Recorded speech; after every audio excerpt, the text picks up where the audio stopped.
একটা মেয়েকে আমি ভালোবাসতাম ভাই, প্রচুর ভালোবাসতাম, প্রচুর। সেদিন যদি ওর গ্রামে না যেতাম তাহলে ভাই ওর আসল রূপটা দেখাই যেত না। তো গিয়েছিল দেখি ও অন্য একটা ছেলের সাথে কথা বলছে। আমি বললাম ওই ছেলেকে তুমি কিভাবে চিনো? ও বললো ওর বন্ধু হয়। তারপরে শুনলাম কি ওরা দুজন নাকি রিলেশনে আছে। তো আমি তাকে জিজ্ঞাসা করলাম তুমি যে আমার সাথে এতদিন কথা বলেছো, কেন আমার সাথে মিথ্যা কথা বলেছো? সে বলল আমি যেটা করেছি ঠিক করেছি, ভালো করেছি। তো আমি বললাম আমি কি ভুল করেছি?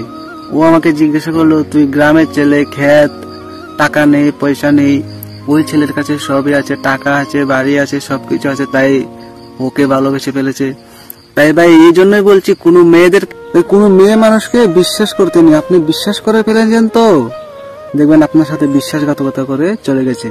এটা প্রতিনিয়ত হচ্ছে ভাই, একজন একজনকে ধরছে, ছাড়ছে, বাস্তব ভাই এটা। তারপর আমি তাকে বললাম দেখো মানুষের খারাপ সময় সব সময় থাকে না, আর আমার খারাপ সময় দেখে তুমি চলে গেছো না, দেখবে একদিন না একদিন বুঝবে। তাই কারোর কথা কখনো নাচতে নেই। তাই কিছু কিছু মেয়ে আছে ভাই তাদেরকে বিশ্বাস করতে নেই। আপনি বিশ্বাস করে ফেলছেন তো দেখবেন আপনার সাথে বিশ্বাসঘাতকতা করে সে চলে যাবে অন্য একটা ছেলের সাথে। ভাই এটাই ভাই বাস্তবতা ভাই। রাস্তাঘাটে বেরোলে ভাই প্রতিনিয়ত ভাই দেখা যাচ্ছে এটা হাজার হাজার। তাই মেয়ে মানুষের থেকে সবসময় দূরে থাকবেন ভাই। আমার সাথে যেটা হয়েছে আপনার সাথে হবে না ভাই, কি গ্যারান্টি ভাই?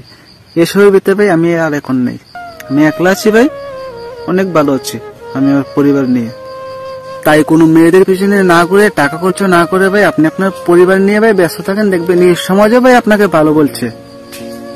আর আপনারা আমাকে সবাই সাপোর্ট করবেন ভাই, ভালোবাসা দিবেন। আমি আপনাদের ভালোবাসা পেতে চাই। আমি ভাই এই সমাজের জন্য ভাই কিছু করতে চাই, আমাকে সবাই ভালোবাসবেন। আমার ফেসবুক পেজটা সবাই ফলো দিয়ে আসবেন, আমি যেন আরো ভালো কিছু করতে পারি ভাই। ভিডিওটি কেমন লেগেছে ভাই অবশ্যই কমেন্টে বলে যাবেন।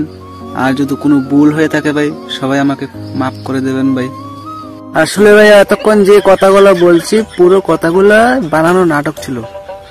ভালোবাসা কি? ভালোবাসা তো ভাই আমি চিনি না, জানি না। আর ভালো কারা বাসে? আমি তো কোনো মেয়েকে ভালোই বাসি না ভাই। এই কথাগুলো বলছি যে পুরো ভিডিওটা বানানো নাটক ছিল। আর ভিডিওতে যদি কিছু শিখে থাকেন তাহলে কমেন্টে অবশ্যই বলে যাবেন।